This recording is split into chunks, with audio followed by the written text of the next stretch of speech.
بسم الله. طبعا النهارده هتكون تالت حلقة من شرح السي شارب. طبعا لو ما اتفرجتش على الحلقتين اللي فاتوا روح اتفرج عليهم وتعالى. طبعا ما تنساش اللايك والاشتراك عشان يوصلك كل جديد. لو متابع المحتوى البرمجي عموما تأكد ان انت عامل لنا فولو عشان كل حاجة بنعملها توصلك.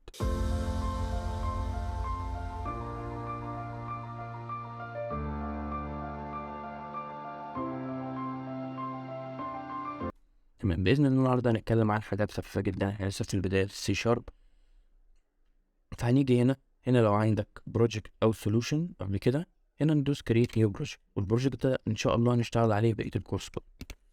ده ممكن نسميه سولوشن او سولوشن 3، ونسميه ايه اور فيرست اب.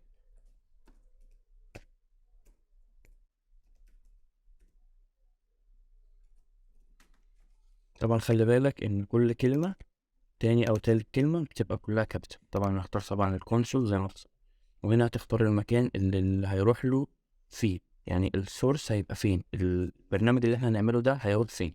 طبعا عندي سؤال يرندر طبعا بس. تمام، دي الواجهة اللي احنا هنشتغل فيها. تمام، دلوقتي احنا هنتكلم على ايه؟ اتكلمنا طبعا المرة اللي فاتت وفهمناكم دول يبقوا ايه وكل حاجة. تمام، النهارده ان شاء الله هنكتب اول بروجرام لينا. طبعا هنتكلم عن الخاصية دي لو انت عايز تكتب كلمة معينة ازاي. مثلا دلوقتي هندوس console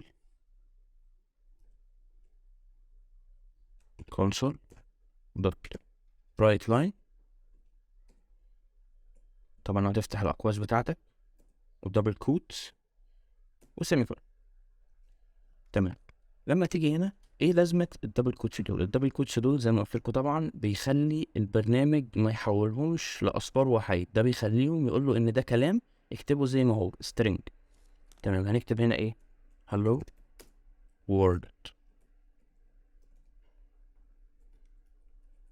تمام، طبعا اي حاجة عايز تنفذها كنترول F5. تمام، ثواني. طبعا كل hello world كتب. تمام، النهارده هنتكلم عن ايه؟ في حاجة اسمها write وفي حاجة اسمها write line.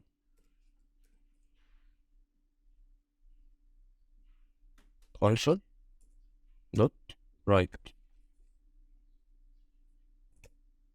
طبعا القوس بتاعتنا دبل كوتس سيمي. تمام، ايه الفرق بين الرايت والرايت لاين؟ الفرق بين الرايت والرايت لاين لو دوسنا كنترول F5 هتلاقيهم كتبها في سطر جنب الكلام. ازاي يعني؟ لو تلاحظ ان هالو وورد واخده سطر كامل، وهالو وورد اللي تحت جاي جنبيها بريس ان كي عشان تبان اكتر. لو جينا هنا جرب كده في مسافة بس هيكتبها على نفس السطر. ايه الفرق بين هالو وورد؟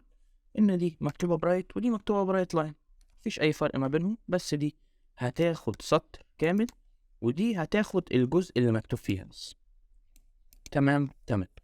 النهارده طبعا حاجة مهمة جدا لازم نتعلمها النهارده هي الكومنتس.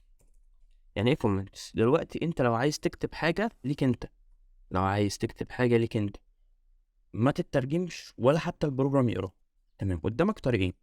يا اما كل سطر تكتب قدامه دبل سلاش، وطبعا حتى بص لو كتبنا هنا كونسول ولا اي حاجة، ليه؟ لان هو ما قراهاش، انت كده بتديله امر ان هو ما يقراهاش. وفي حاجة تانية قدامك، ما ينفعش ان انت كل سطر تكتب له كده. فايه الحل؟ انت هتيجي اي سطر من دول هتعمل حاجة اسمها multiple line comment. ازاي؟ هتروح جاي هنا ودايس نيجاتيف وسلاش، تيجي قدام في وسطهم بقى تكتب اللي انت عايزه وكله مش هيتقلب. لو جينا هنا نكتب كونسول برضه ما اتقرتش، هنا بقى تكتب كل اللي انت عايزه ما مالك. او في طريقة اسهل من الاتنين، واحنا طبعا مسحنا دول. اكتب اي حاجة عايز، مثلا تحول دول لكومنت، طبعا شايف دي اهي كومنت، كنترول كي. عايز ترجعهم تاني تروح برضه محددهم اهو ده الكومنت. تمام، دلوقتي احنا اتعلمنا الكومنت وتعلمنا الكنترول ريد لاين والرايت لاين وكل حاجه. في حاجه طبعا النهارده لازم نتعلمها، دي انت كده بتطلع له اوتبوت. اما لو عايز تاخد منه انبوت، لو عايز تاخد منه مثلا رقم، عايز تاخد منه اي حاجه، تمام، هنكتب كونسول دوت ريد. ايه الفرق بين ريد وريد لاين؟ هي الفرق بين رايت ورايت لاين، دي بياخدها في سطر كامل لكن التانية بياخدها في الجزء بتاعها بس طبعا، والكولوم بتاعتها طبعا.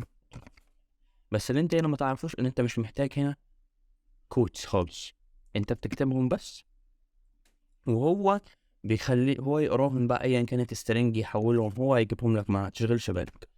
طبعا لو دوست كنترول اس 5 هيحتاج ايه تكتب له اي حاجه، فهو علشان انا كنت كاتب دي ان هو ياخدها في سطر، هقولها دي كومنت